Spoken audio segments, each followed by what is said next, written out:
Pembacaan kita pada pagi hari ini diambil dari Injil Matius pasal yang kelima ayat 1 hingga 12. Injil Matius pasal 5 ayat 1 hingga 12. Ketika Yesus melihat orang banyak itu, naiklah ia ke atas bukit dan setelah ia duduk, datanglah murid-muridnya kepadanya. Maka Yesus pun mulai berbicara dan mengajar mereka, katanya, "Berbahagialah orang yang miskin di hadapan Allah, karena merekalah yang empunya kerajaan surga. Berbahagialah orang yang berduka cita, karena mereka akan dihibur. Berbahagialah orang yang lemah lembut, karena mereka akan memiliki bumi. Berbahagialah orang yang lapar dan haus akan kebenaran, karena mereka akan dipuaskan. Berbahagialah orang yang murah hatinya, karena mereka akan beroleh kemurahan. Berbahagialah orang yang suci hatinya, karena mereka akan melihat Allah. Berbahagialah orang yang membawa damai, karena mereka akan disebut anak-anak Allah. Berbahagialah orang yang dianiaya oleh sebab kebenaran, karena merekalah yang empunya kerajaan surga. Berbahagialah kamu jika karena aku kamu dicela dan dianiaya, dan kepadamu difitnahkan segala yang jahat. Bersukacita dan bergembiralah, karena upahmu besar di surga. Sebab demikian juga telah dianiaya nabi-nabi yang sebelum kamu." Demikianlah firman Tuhan. Syukur kepada Allah. Mari kita berdoa. Kami bersyukur, berterima kasih kepada Tuhan kami, Juru Selamat kami yang tunggal, Tuhan kami Yesus Kristus. Karena kami tahu bahwa tidak ada nama lain di bawah kolong langit ini yang karena namanya kami diselamatkan.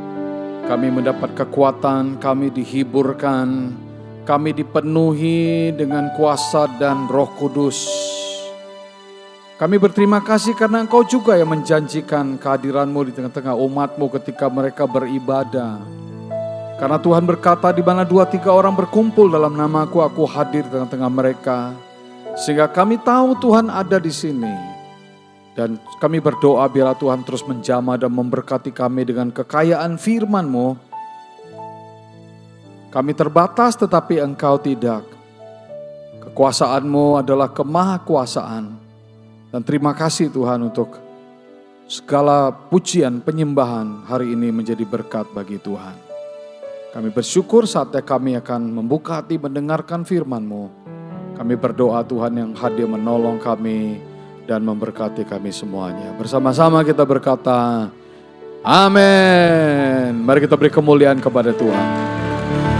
Roh-Mu yang hidup penuhiku, mengalir dalamku.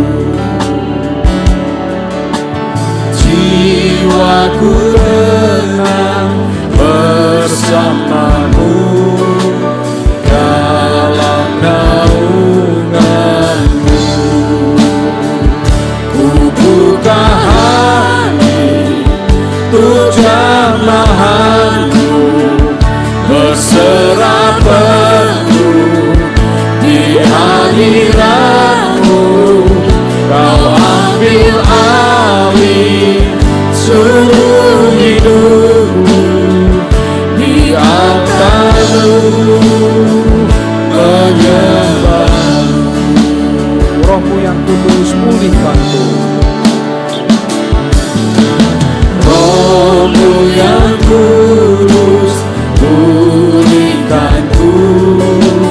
Engkaulah damaiku. Ku hidup oleh anugerah-Mu yang menyertai-Ku, yang menyertai-Ku.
dahsyat di tengah-tengah kami. Amin. Terpujilah Engkau Tuhan. Amin. Terima kasih Bapa. Ambil alih Tuhan. Semuanya untuk kemuliaan bagimu. Dalam nama Bapa, Anak dan Roh Kudus. Dalam nama Tuhan kami Yesus Kristus Juru Selamat kami berdoa. Bersama-sama kita berkata, amin. Silakan duduk saudara-saudara sekalian. Puji Tuhan. Shalom buat kita semua.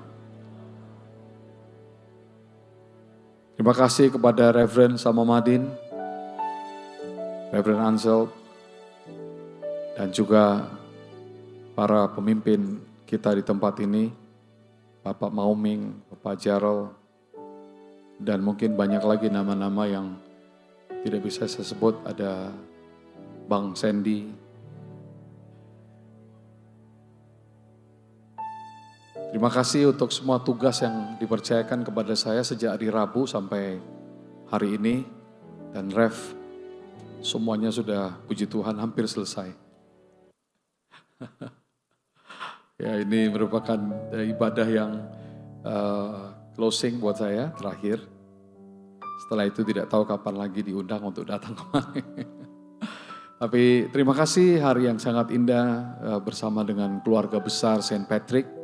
Saya berterima kasih kepada Bishop John Yo dan Ibu Jillian dan para pemimpin lain.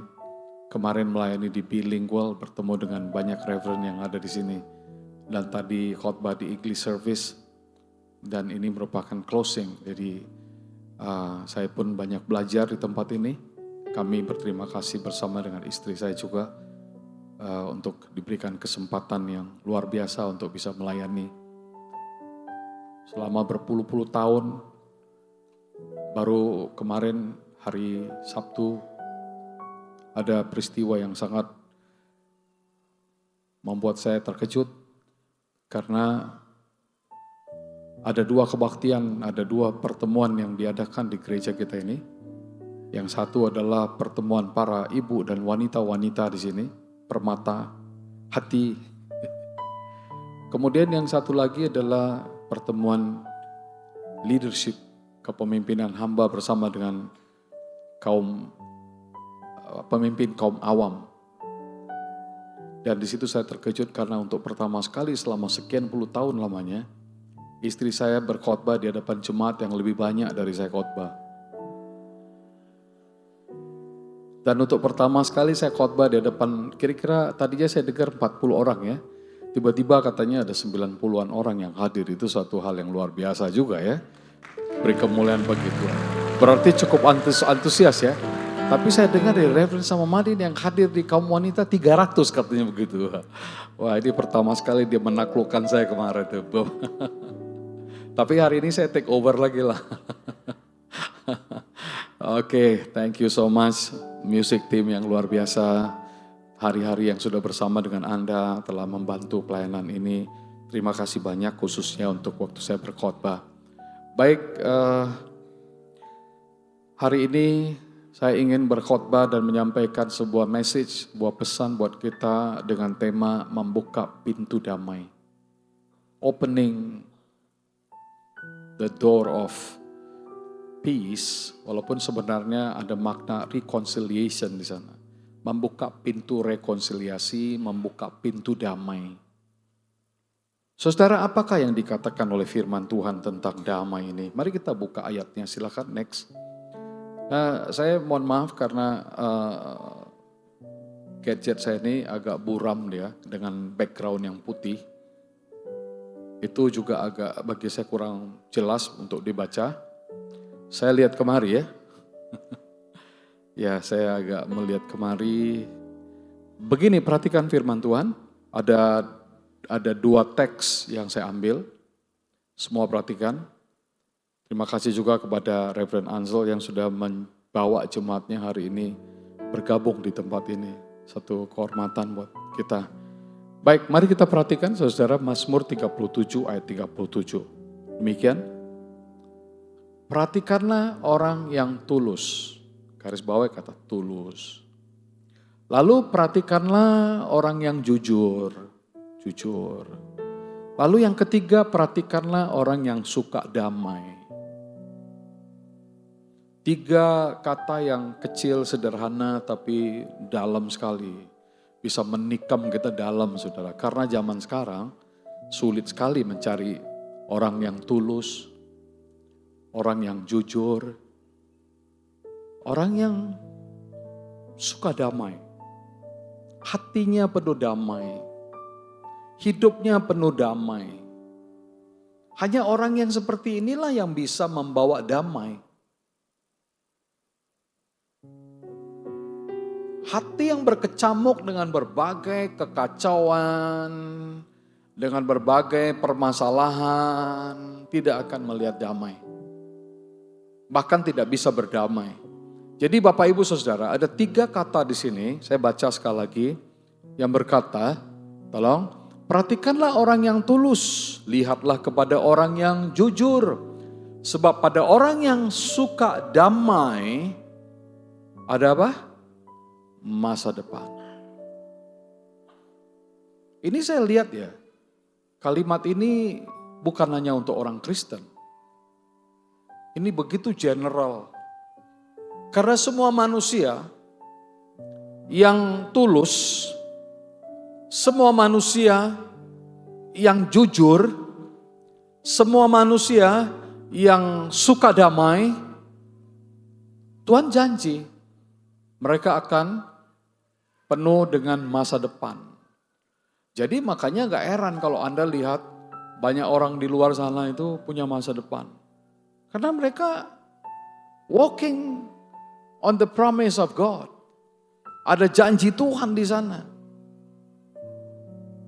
Tapi ada ayat berikutnya.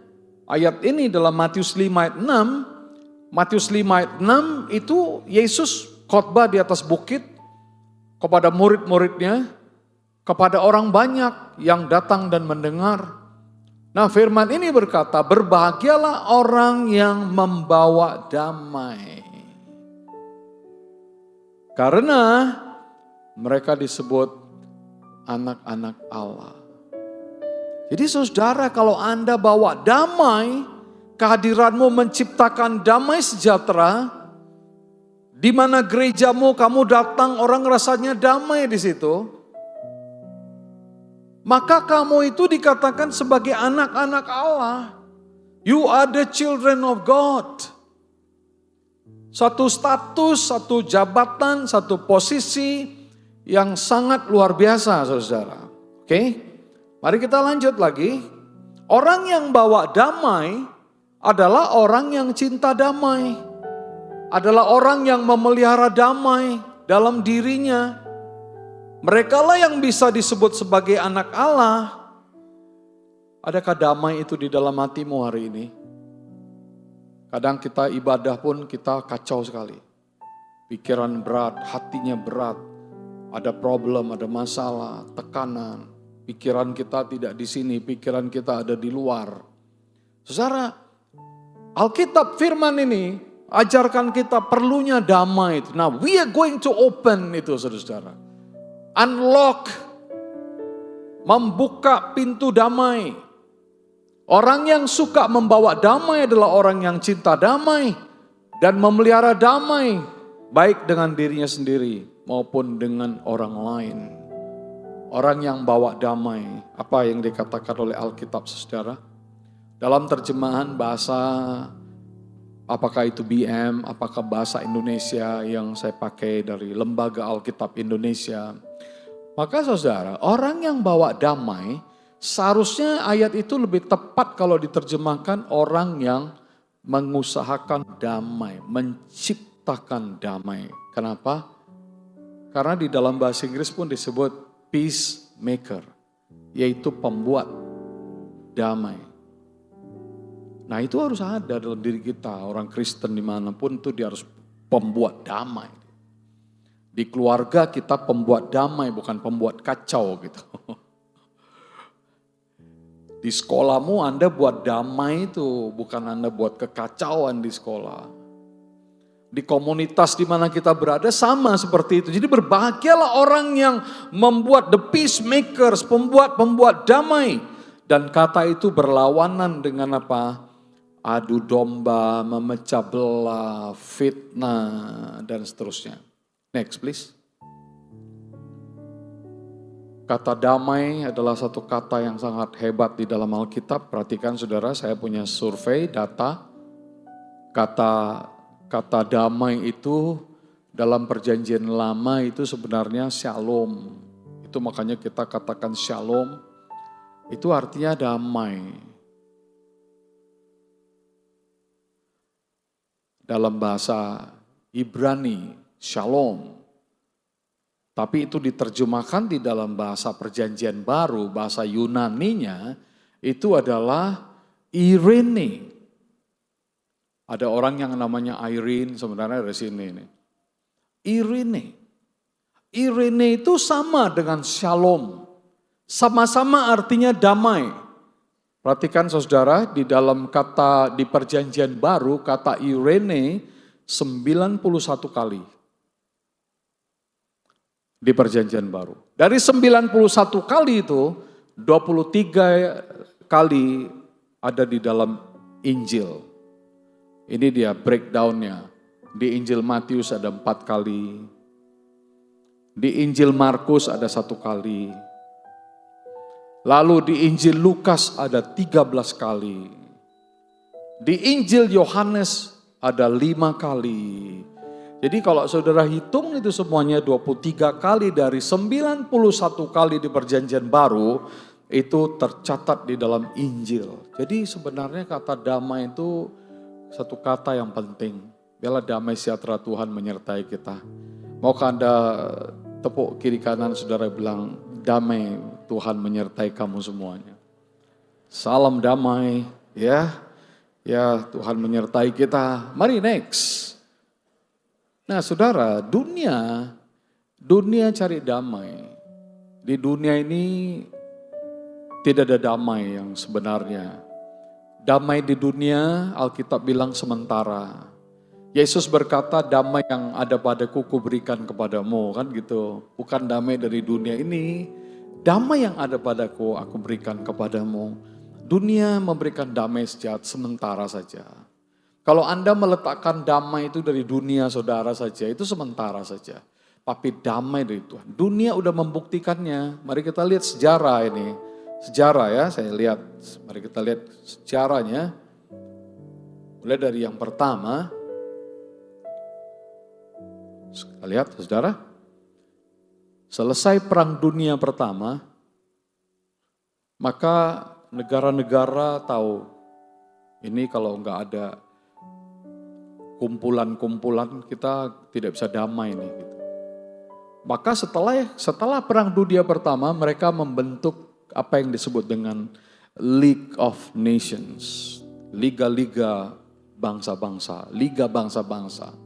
Tanggal 10 Januari 1920. Tapi rupanya tidak sampai 15 tahun liga bangsa-bangsa itu hancur. Karena apa? Semua negara tetap ingin menguasai sesuatu. Jadi artinya apa? Liga bangsa juga tidak berhasil waktu itu. Lalu apakah setelah itu apa yang terjadi? Mari kita lihat selanjutnya. Tidak lama setelah itu, setelah perang dunia kedua selesai, liga bangsa-bangsa gagal untuk menciptakan damai sejahtera, maka dibentuklah wadah atau institusi berikutnya yang bernama Perserikatan Bangsa-Bangsa. United Nations Organizations. PBB. UNO. Itu dibentuk pada tanggal 24 Oktober 45. Lalu apakah dengan kehadiran PBB Anda lihat damai sejahtera sudah tercipta di dunia? Sampai hari ini masih ada perang. Gak bisa saudara. Manusia gak bisa membuat damai. Tidak ada damai sejahtera ya, di bangsa-bangsa di dunia ini. Masih perang sampai hari ini Ukraina sama Rusia itu. Efeknya sampai di seluruh dunia. Efeknya bukan hanya di mereka, sampai di Malaysia, sampai di Indonesia. Kita semuanya dikorban, tidak ada damai sejahtera di bangsa-bangsa. Next, Anda lihat lagi saudara, 45 tahun next, 45 tahun kemudian setelah Rusia atau negara-negara komunis runtuh, apakah damai tercipta? Enggak juga.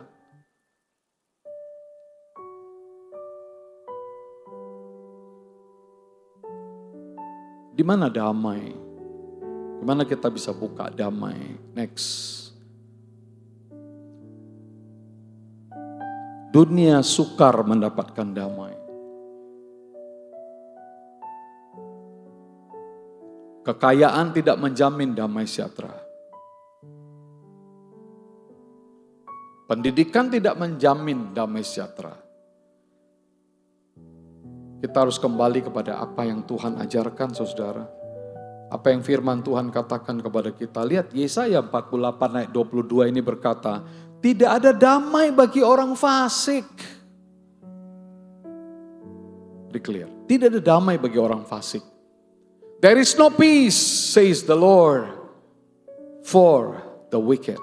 Tidak ada damai bagi orang fasik, saudara. Kenapa Yesaya berkata seperti itu? Mari lihat selanjutnya. Next. Yesaya berkata seperti itu karena saudara-saudara orang Israel lelah juga. Mau mengusahakan damai nggak bisa, cari damai tidak ada damai. Bangsa-bangsa tidak ada damai, jabatan tidak memberikan damai. Jadi makanya saudara, Tuhan bilang hanya ada satu tempat saja kamu akan memperoleh damai, yaitu kalau kamu kembali kepadaku. Hari ini kalau saudara hatinya nggak tenang, saudara belum berdamai, saudara belum mendapatkan damai, maka saudara hanya bisa dapat damai kalau kamu kembali kepada Tuhan dan tidak bisa lari dari situ. Semakin kita dekat dengan Tuhan, semakin damai sejahtera. No matter apa yang sedang kamu alami, ada sesuatu yang kita tidak mengerti yang memberikan kekuatan dan damai sejahtera bagi kita. Saya tidak tahu kita apakah pernah menyanyikan lagu ini, tapi ada satu lagu saudara-saudara yang kami sering nyanyi di Indonesia. Ya, lagu itu tadi saya tanya ya, apakah lagu ini dikenal atau tidak di sini? Seharusnya ini lagu lama ya. Saya coba cek lagi apakah lagu ini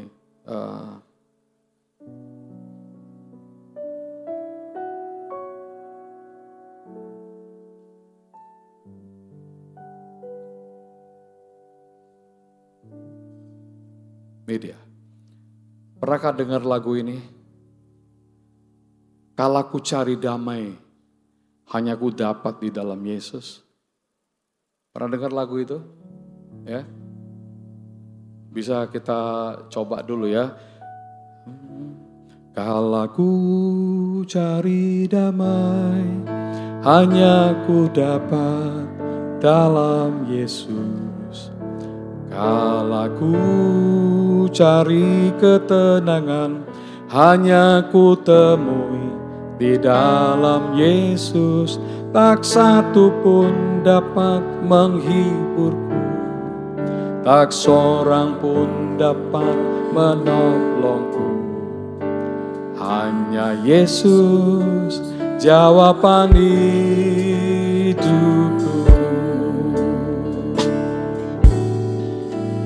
Kala ku cari damai, hanya ku dapat dalam Yesus. Kala ku cari ketenangan, hanya ku temui di dalam Yesus. Tak satu pun dapat menghiburku, tak seorang pun dapat menolongku. Hanya Yesus jawaban hidupku. Bersama Dia,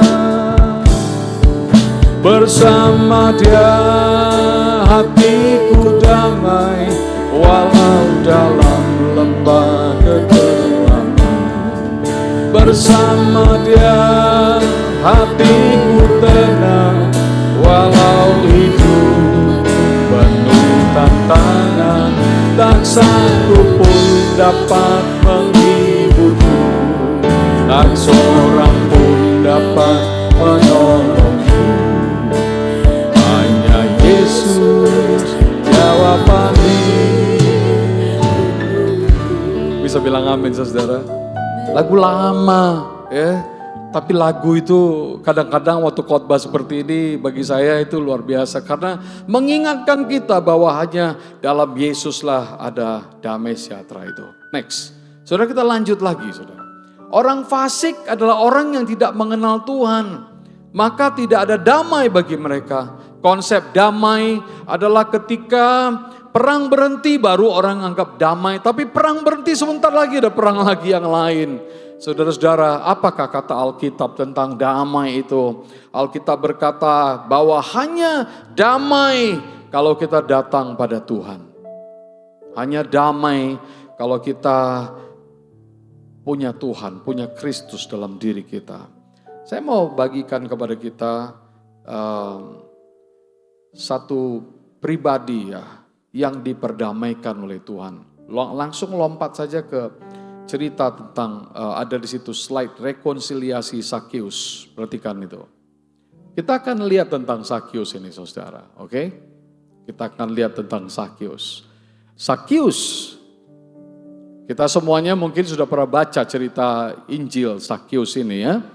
Sakius, arti namanya itu tulus, bersih, suci, tapi sayang kehidupan Sakius bertolak belakang. Perilaku Sakius bertolak belakang, perkataan Sakius tidak memperlihatkan ketulusan hatinya, tidak memperlihatkan kesucian dan integritasnya. Pemungut cukai, Sakius adalah pemungut cukai, pegawai kerajaan Romawi, dia ditugaskan untuk memungut pajak dari bangsanya, yaitu sesama orang Yahudi, bahkan terkadang di sini problemnya, pajak yang diambil melebihi yang seharusnya. Pajak yang diambil kadang-kadang diperas dengan kekerasan dan kekerasan. Jadi bagi orang Yahudi, pemungut cukai yang bekerja di kerajaan Romawi itu adalah pengkhianat, saudara. Sakius ada di situ. Alkitab berkata bahwa Sakius itu pendek badannya, tapi dia kepala pemungut cukai. Dan sangat kaya lagi, dibilang begitu ya. Ya, kaya. Next, please. Ya, pandangan orang Yahudi itu disebut pengkhianat atau kafir. Lanjut. Bagaimana Sakius yang begitu terhilang, tapi terakhirnya bisa berdamai dan dapat damai itu dalam hatinya. Bahkan begitu senang, damainya itu lebih dari jabatan dia sebagai kepala pemungut cukai, lebih dari kekayaan-kekayaan yang dia miliki, lebih dari uang-uang yang dia dapat dengan cara-cara yang tidak halal. Nah, saudara-saudara, Sakius itu bagaimana bisa mengalami pendamaian dan selamat? Mari kita lihat ayat-ayatnya, saya baca dengan cepat.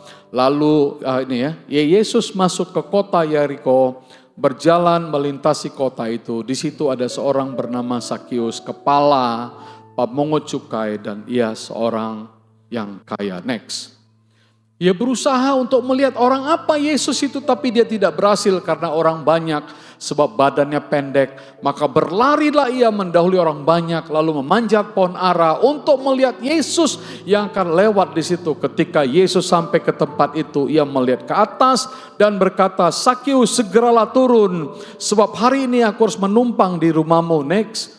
Lalu Sakius segera turun dan menerima Yesus dengan sukacita. Tapi semua orang yang melihat hal itu bersungut-sungut, katanya ia menumpang di rumah orang berdosa. Tapi Sakius berdiri dan berkata kepada Tuhan, Tuhan, setengah dari milikku akan kuberikan kepada orang miskin, dan sekiranya ada sesuatu yang kuperas dari seorang akan kau kembalikan 4 kali lipat. Ayat 9, kata Yesus kepadanya, this is very important. Statement Yesus ini sangat penting. Ayat 9 berkata, hari ini telah terjadi keselamatan. Salvation. Damai sejahtera.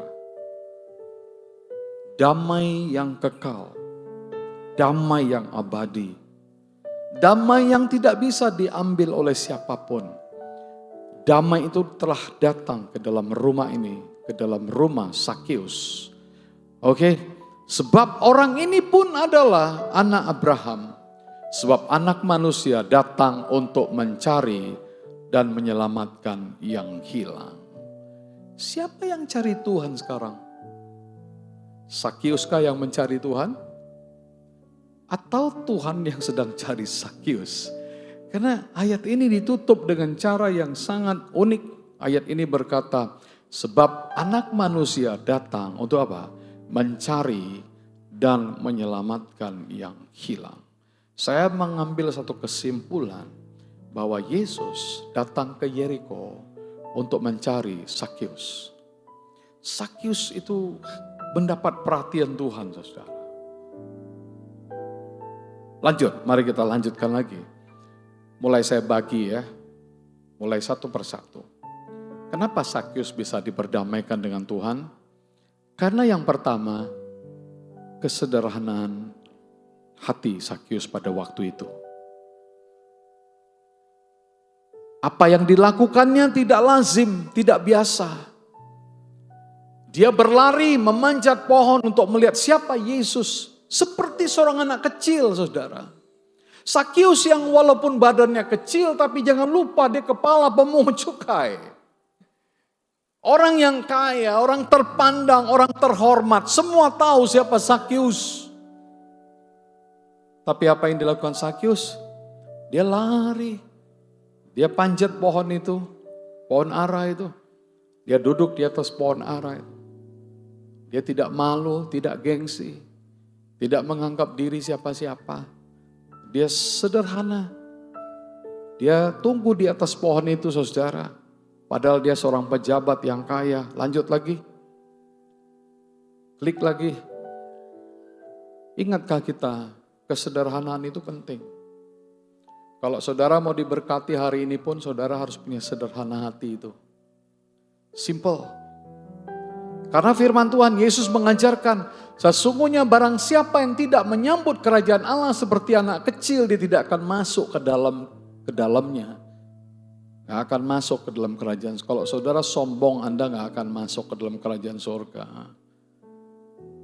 Sakius memberikan keteladanan bahwa memiliki hati sederhana, apa adanya. Walaupun banyak orang memandang sebelah mata, Sakius tidak menghiraukannya. Cara dia menerima Yesus sangat sederhana, membuka hati rohani seluas-luasnya, dan Yesus melihat dia, saudara. Mari kita lihat lebih jauh lagi, next please. Nah ini dia, Alkitab berkata badannya kecil, pendek, tetapi imannya besar, saudara.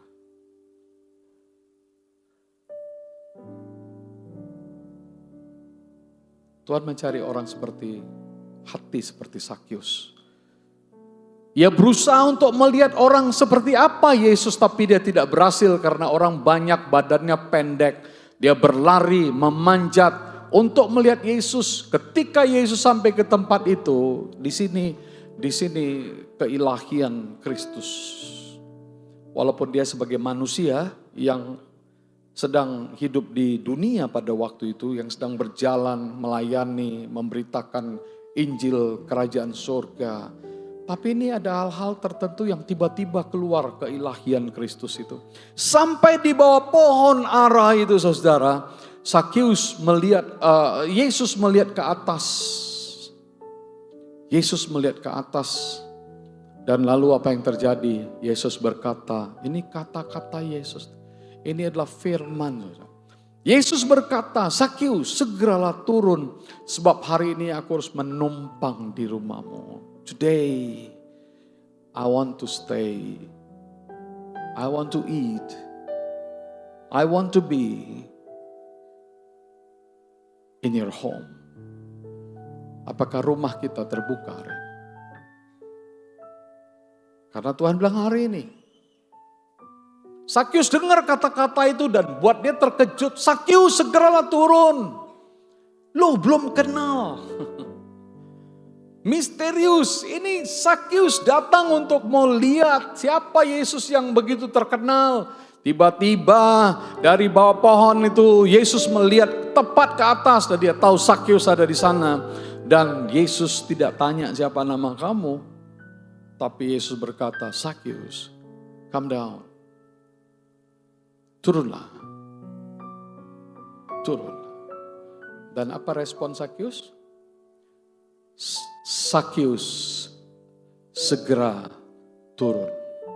Cepat-cepat dia turun. Cepat-cepat dia buka hatinya. Cepat-cepat dia tunduk kepada Tuhan. Dia enggak buang waktu, dia tidak pikir, dia tidak lihat ke kiri ke kanan. Alkitab berkata dia segera turun dan menerima Yesus dengan sukacita. With gladness, with all joyfulness. Dia menerima Yesus dengan sukacita. Dan sukacita itu penting buat kita hari ini. Damai itu penting. Kita perlu buka pintu damai itu. Tuhan sedang bukakan pintu damai. Sakyus mencari tapi Tuhan buka pintu damainya, saudara-saudara. Tuhan yang buat inisiatif yang pertama, dia sang inisiatornya, dia buka hatinya. Dia yang berkata, dia yang bicara, dia yang mulai percakapan, dia yang begitu ramah, begitu akrab, itulah Tuhan kita. Dia tidak membiarkan kita malu, kesepian, kita takut dan gelisah, tapi Tuhan buka hatinya. Dia yang berkata, Sakyus please come down. Dan Alkitab berkata Sakyus langsung turun dan menerimanya dengan penuh sukacita. Next please. Secara rohani kita semuanya kecil. Kita semuanya juga pendek, saudara. Kita semua orang yang telah berbuat dosa. Kita telah kehilangan kemuliaan Allah.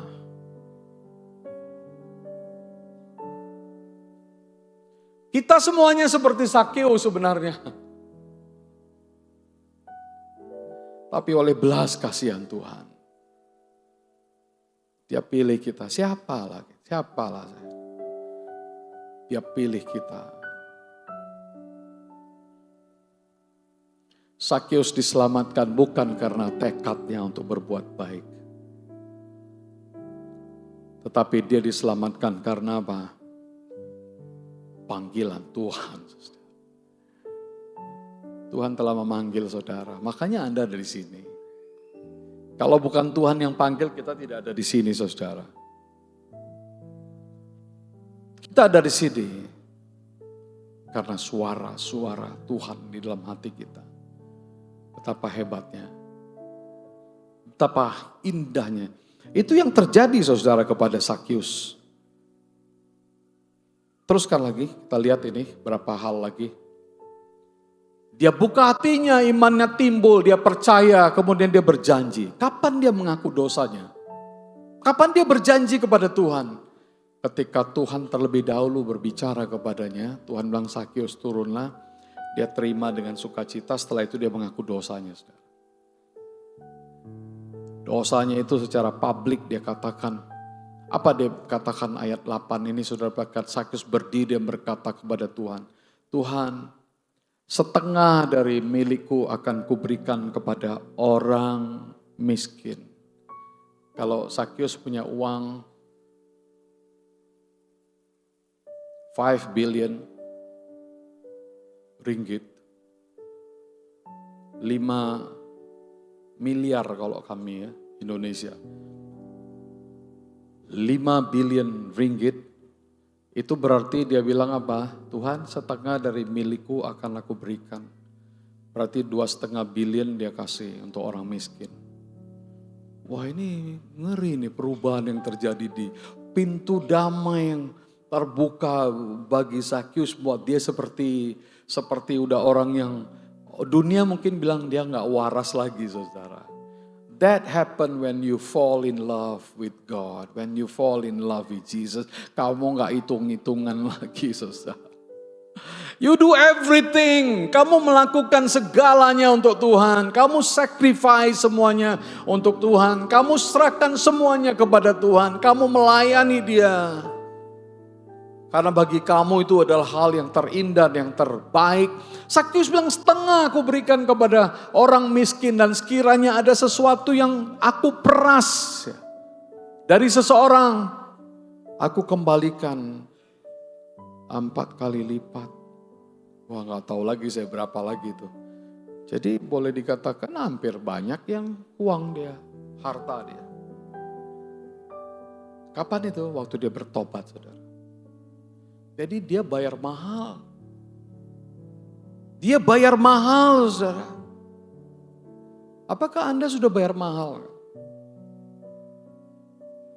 Seberapa besarkah cintamu kepada Tuhan? Seberapa besarkah pengorbananmu kepada Tuhan? Tuhan sendiri telah melakukan segalanya. Dia telah memberikan hidupnya, nyawanya. Dia telah memberkati kehidupanmu. Sekarang berapa besarkah cintamu kepada Tuhan dan apa yang Anda lakukan? Anda memberikan waktumu untuk melayani Dia. Apakah Anda menggunakan talenta kamu, karunia kamu untuk melayani Tuhan?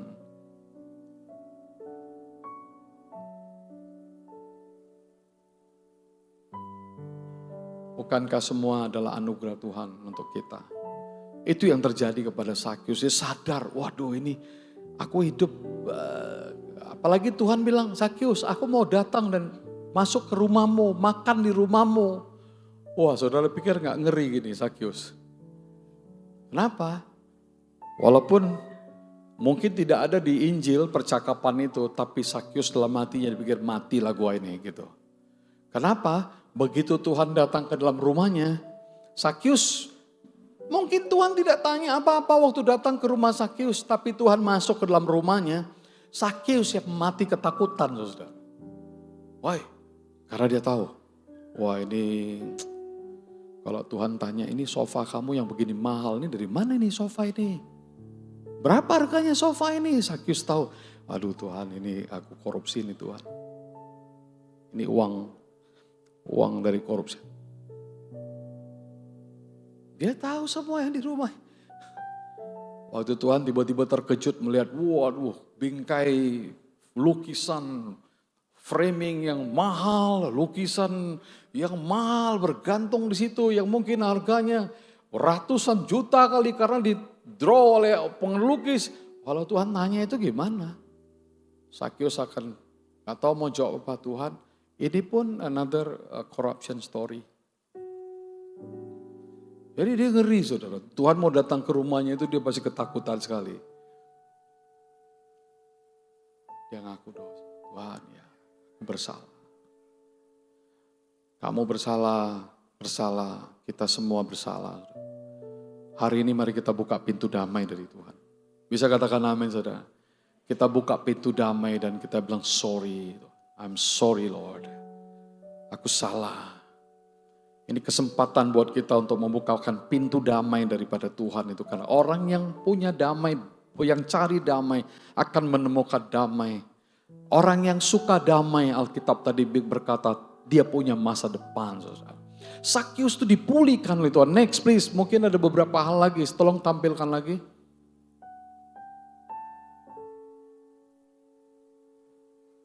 Poin ketiga, Sakyus mungkin berpikir dialah yang mencari Yesus. Tetapi sebenarnya Yesuslah mencari dia. Yesus datang ke Jericho untuk bertemu dengan Sakyus, saudara. Bagi orang Sakyus sampah,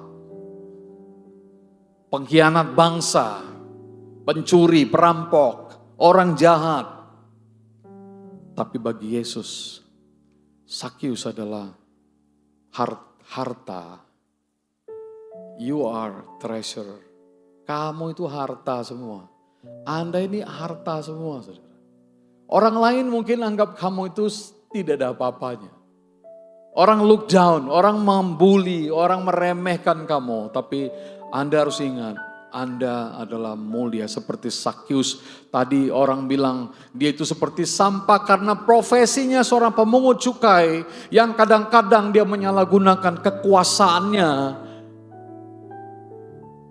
sampai dia jadi orang kaya. Tapi setelah itu dia kembalikan. Sorry. Saya melihat itu pertobatan yang genuine banget, pertobatan yang begitu sungguh-sungguh. Yesus datang ke dalam dunia ini, dia concern kepada orang yang terhilang, orang berdosa. terlantar, terluka. Itu sebabnya dia rela. Dia mau turun dari surga dan dia bangkit pada hari ketiga. Next.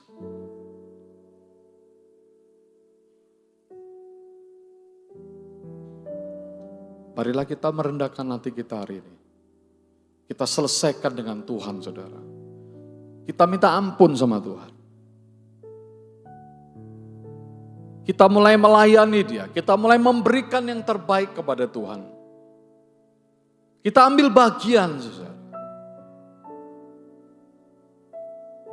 Itu yang Tuhan inginkan. Mari kita minta hikmat dari Tuhan bagaimana kita ini bisa menjangkau orang lain buat Kristus.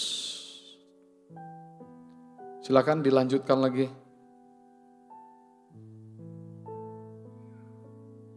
Kita sudah masuk kepada khotbah saya yang bagian-bagian akhir. Mari kita melakukannya dalam kehidupan kita.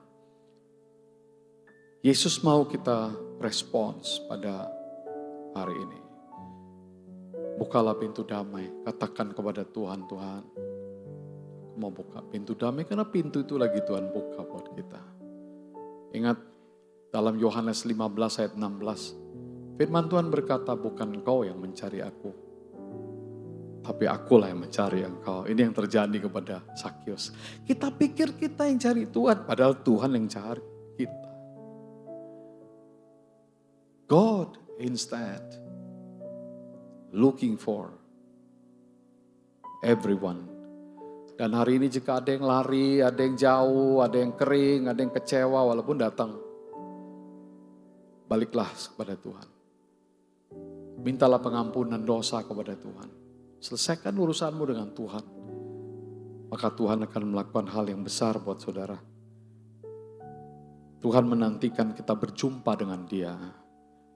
Bisa katakan amin, saudara. Tuhan menjanjikan untuk kita bisa bertemu dengan Dia. Itu yang Tuhan mau hari ini terjadi dalam diri kita. Mari kita berdiri semuanya.